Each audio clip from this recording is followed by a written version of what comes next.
gang, I do hope you're well. My name is Mark and today we're checking out some more Reddit stories. And if you do love a Reddit story, why not consider hitting that like, subscribe, maybe that notification bell too. And let's crack on with today's first story. Much love, guys. Now, today's first story comes from LankyAd2666 and says, am I the arsehole for kicking out my dad after he said he couldn't afford to feed me anymore? Here's the backstory. 28 male, got my own house now. Moved out at 18. Not really by choice. My dad basically pushed me out. Our relationship's been rocky since then. He's always been a huge drinker and smoker, which caused plenty of issues back then. Fast forward, he lost his house a couple of months ago. Didn't keep up with loan payments, so he calls me up. Says he needs a place to stay while he gets back on his feet. I laid out a few ground rules. Either pay rent, $400, or cover groceries, about $250 to $300. And absolutely no smoking in the house. He laughs and says, I'm your father, I shouldn't have to pay. But I don't budge, so he reluctantly agrees to buy groceries. From the moment he moves in, it's just one problem after another. Leaves a mess everywhere, doesn't clean up, smokes inside even though I made it clear that's a no-go, and drinks like there's no tomorrow.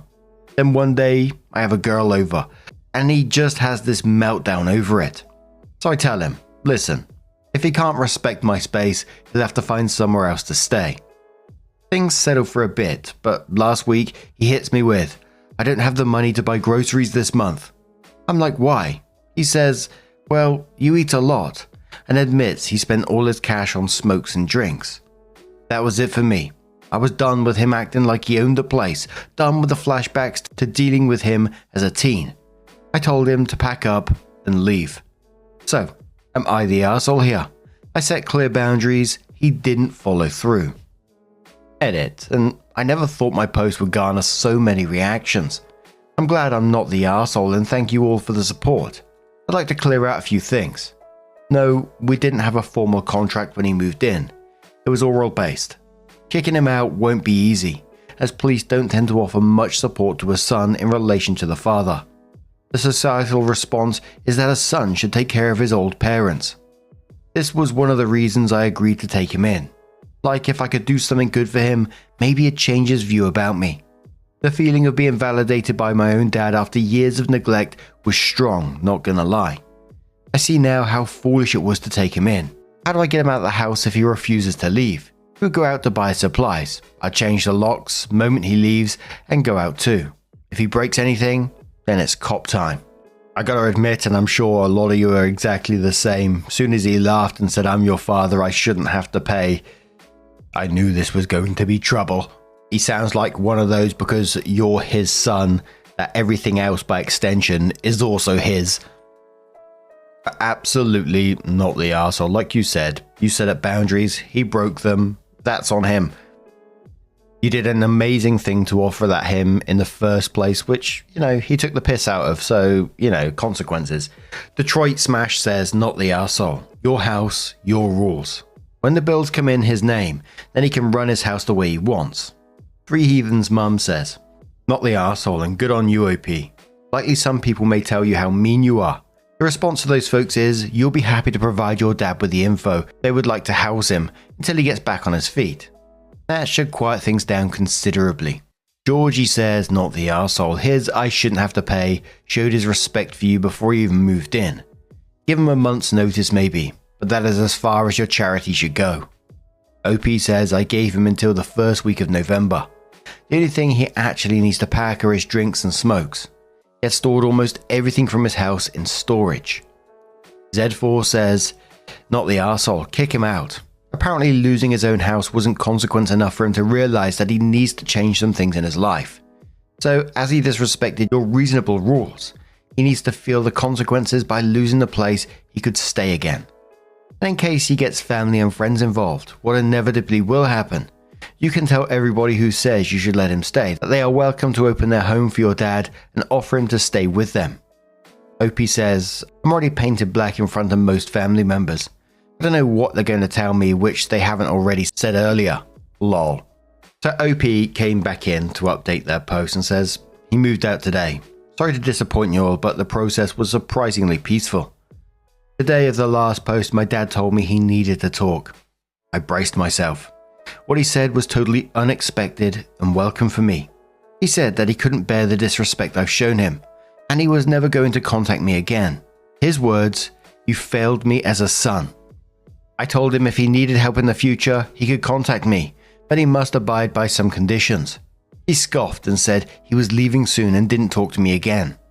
He left today. As I said earlier in the first post, he had little to pack and had most of his possessions in storage. He didn't tell me where he was going and didn't bid adieu. Not gonna lie, I was comfortable with it.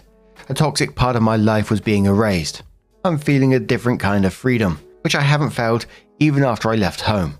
Where he goes now is none of my concern, although I would have liked to at least know where he's going. Oh well, this is the update. Maybe a bit disappointing for this sub, but I personally am very relieved how this played out. Thank you all for the advice and all the responses. This means a lot. Back to lurking with my main account. Peace. Commenter says, "We can only be thankful when the trash takes itself out. Grats on your newfound peace." Another commenter says, "Change the locks and monitor your credit history for a while. Better to be safe than sorry. Congrats. I hope you make the list of your independence." That update had me a bit up and down at first. The first couple of lines when he said he needed to talk to you, you brace yourself, and what he said was totally unexpected and welcome for you. And because you said it was surprisingly peaceful at the start, I thought it was going to be like he's going to turn around and he's going to be really apologetic for what he did, but of course he wasn't. And although he said he's never going to contact you again, I reckon he will. In the not so distant future, when he realizes that no one else wants to take him in or everyone else is fed up of his shit. But I'm glad it worked out for you in some ways the best way possible. Like that commenter said, the trash took itself out and you can go back to living the way that you want to without having to worry about what he's doing in your house and taking the piss basically. But what do you guys make of this situation? Let us know your thoughts down in the comments below. And let's move on to another story. Now, our next story comes from Legitimate Dinner 375 and says, "Am I the arsehole here for refusing to take a DNA test even though my dad wants me to? A month ago, I, 19 male, found out my mum had an affair around the time I was conceived. A couple of days later, my dad asked me if I'd be willing to take a DNA test. This was hard on me. Growing up, I always felt like my dad liked my brothers more than me. He would always be more interested in doing things with them, and I just thought it was because he had different personalities. I never thought that it might be because I wasn't his biological son. When my dad asked for a DNA test, I told him I didn't want to do it. I don't want to know, and I don't want him to think differently of me if it turns out I'm not his biological son. He told me that he wouldn't think differently of me and was just ready to know the truth. I told him that I didn't believe him because I felt that he always liked my brothers more than me. And I asked him if it was because he didn't think I was his. He told me that this was his first time hearing that and told me that he loved us all equally. He said that he was hurt that I thought he didn't like me and never went to him about it. He said that the possibility of me not being his never left his mind, but he just couldn't connect with me as well as he could with my brothers, and apologized for making me feel that way. This didn't make me feel any better. He asked again for a DNA test and I told him that I did not want one and I wasn't going to change my mind. I told him that. He told me he understood and to let him know if I ever did. A couple of days after that, my brothers basically tried to confront me about it. They told me that they talked to Dad and they believe that I'm being selfish. They said it's been on his mind for years and he has a right to know, and so do they. They said I should at least give my DNA sample to our dad so he can know, but I don't want to do that. I'm currently not speaking with my mum and don't plan to anytime soon. I'm pretty sure my brothers and my dad are upset with me too. My dad is telling me he's not upset and he understands, but the way my brothers are acting, I'm not really sure. My boyfriend told me that he sees both sides, but think my dad does have a right to know, and think I should do it because it's just prolonging the inevitable. I don't think I'm prolonging anything because I never want to find out. If my dad says he wouldn't change the way he'd treat me or see me, then I don't think the test is necessary." Ladies and gentlemen, we are now boarding Group A. Please have your boarding passes ready to scan. If your phone is cracked, old, or was chewed up by your Chihuahua travel companion,